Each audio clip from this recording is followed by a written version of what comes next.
Welcome to the Nevada Trucking Association podcast. Today, very fortunate, I should introduce myself. I'm Paul Enos. I am CEO of the Nevada Trucking Association. And today we are here with Andy MacKay, my friend and colleague from the Nevada Franchise Auto Dealers Association.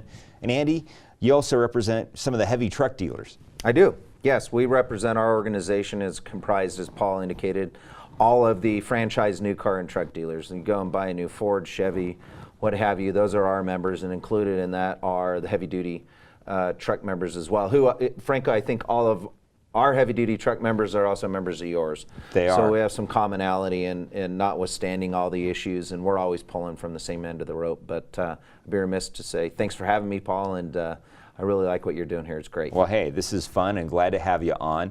So, you and I work a lot together in the legislature and the regulatory realm. We need each other. We work with, a number of other organizations out there in the business community.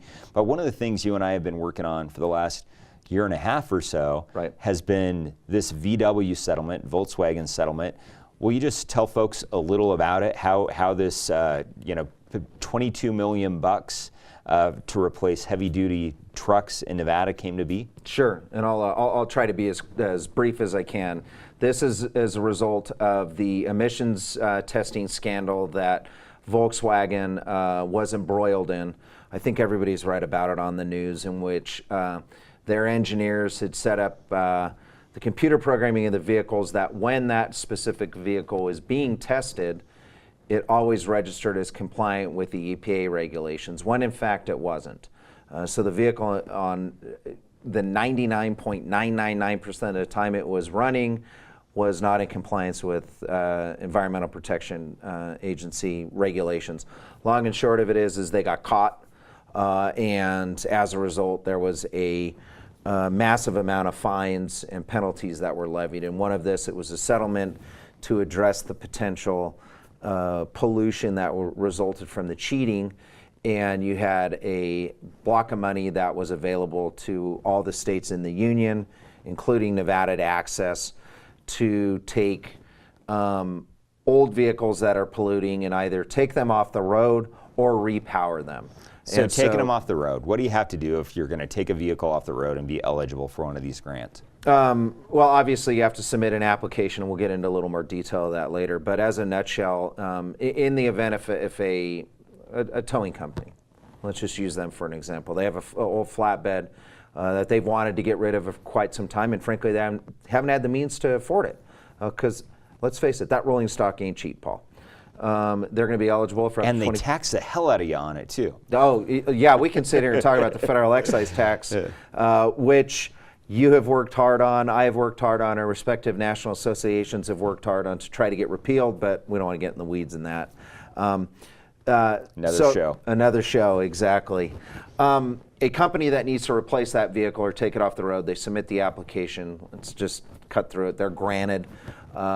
They then take that vehicle that is the polluting vehicle, and let's just say it's being removed from service. It's not being repowered.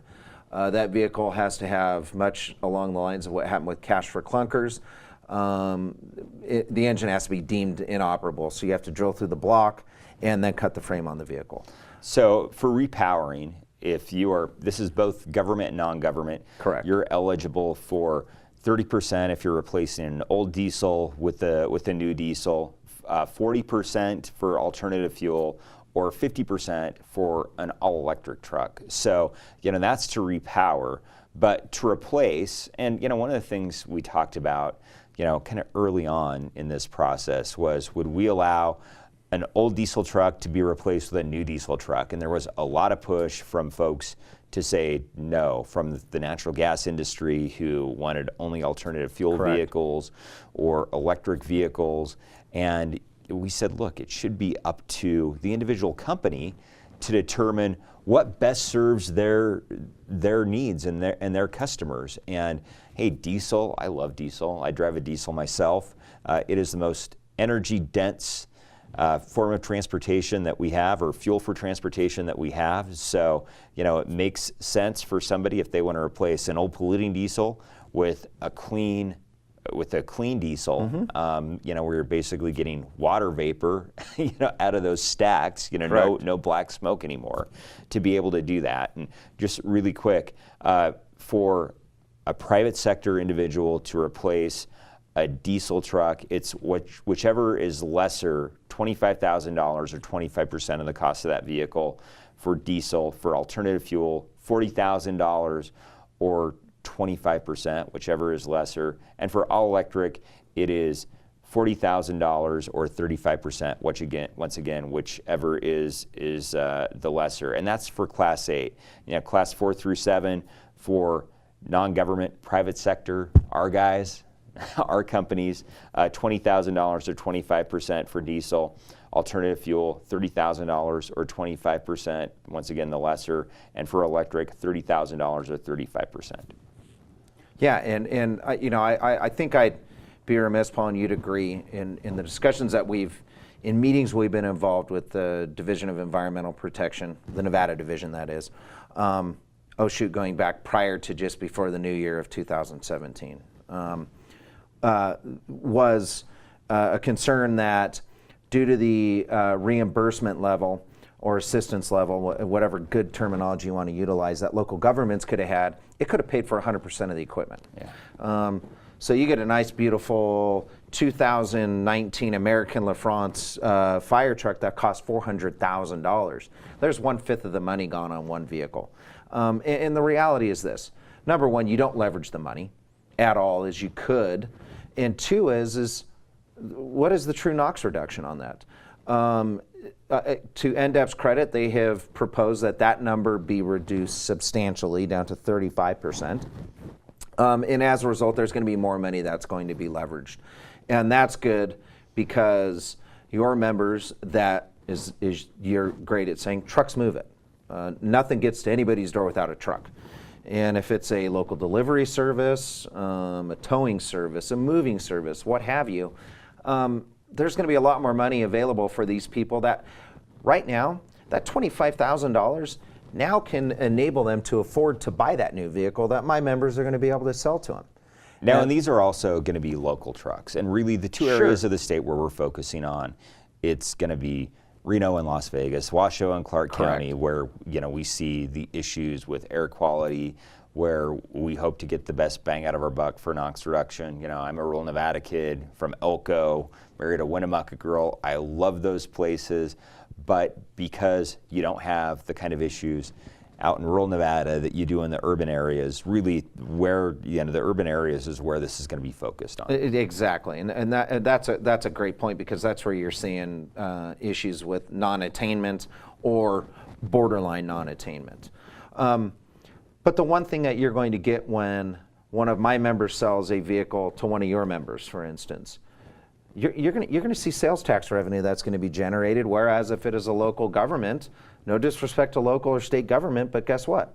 There's zero tax revenue. Well, hey, the beautiful part is, when you sell a truck to a private sector company, it's the local government that's going to be seeing those tax dollars that are going to be paying for schools and for police and for firefighters. So, there definitely is that added benefit for the private sector to take advantage of this. It really is. So, Andy, what I anticipate happening, and the folks over at NDEP have been absolutely phenomenal in terms of doing outreach and doing education. You can go on their website, you can take a look at this draft mitigation plan that they have, draft mitigation application that they have where you can apply. But really, I think it's going to be your members that are going to be the ones that are educating my members. And I know NDEP has already agreed to do some workshops, with everybody. I anticipate, a lot of your folks are going to be involved in those workshops.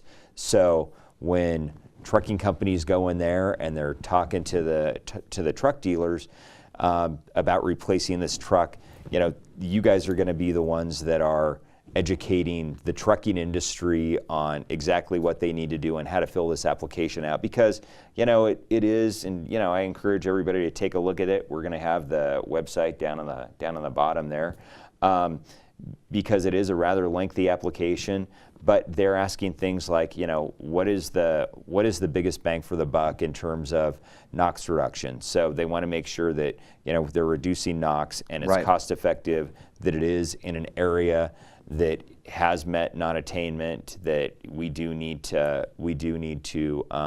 have some NOx reduced, that there is some other environmental benefits like reducing particulate matter. So, a newer truck that has some of those features on it that, our older trucks don't, the ability to do that. That if you get an electric truck, you can actually make sure that you can charge that up. You have a place to charge it, or same with alternative fuel, that you have that infrastructure in place so you can fuel that vehicle. And then, there's also some other societal co-benefits. So, people that are affected, sensitive populations, asthmatic, kids, elderly, that are going to be benefited by this project. So NDEP has agreed to really help trucking companies, truck dealers, and everybody else, government, everybody else who wants to apply for this, make sure that they're filling these applications out properly. Oh, absolutely. And, like you said, my members educating your members, and I think it's actually a two-way street in many respects, but your members, every day, you have one of your members, he's going into McCandless International Trucks down in Las Vegas because they're getting routine maintenance, and they're talking to the service manager, they're talking to the principals of the dealerships, and many of my dealers already know your members that want to be able to upgrade their equipment, and frankly right now they just can't because they don't have the capital, and this enables us to do it. And I'm really excited because we work together on so many issues and we're always pulling from the same end of the rope, and then this is just another one that's going to not only benefit your members, benefit my members, but you know what? It's going to benefit the environment too. Yeah, that's a win-win-win deal. That's the beautiful part of this. So applications, you're going to have until July 31st. This is going to go live the first part of June. You're going to have basically 2 months to be able to get your application in and get that grant awarded. I know, talking to a lot of your members, also my members, but the truck dealers, they're looking at different financing options for this. So the dealers are aware of this. They want to work with you. And as we move forward, we are going to have more information to make you aware. If you have an old truck and you're okay with, drilling through that engine block, with cutting that frame and getting a new truck, here is a great opportunity for you. I agree. We're excited, Paul, and again, thanks for setting this up. This is a great little system you got going, and I think I may have to steal your idea on it. Well, hey, happy to help. I'll rent the studio. You got a deal. It's not cheap, but you guys are rich. You can afford it. All right. Hey, thanks, everybody. Andy, thank you. Appreciate you coming on. Thanks, everybody, for watching and listening. Safe travels.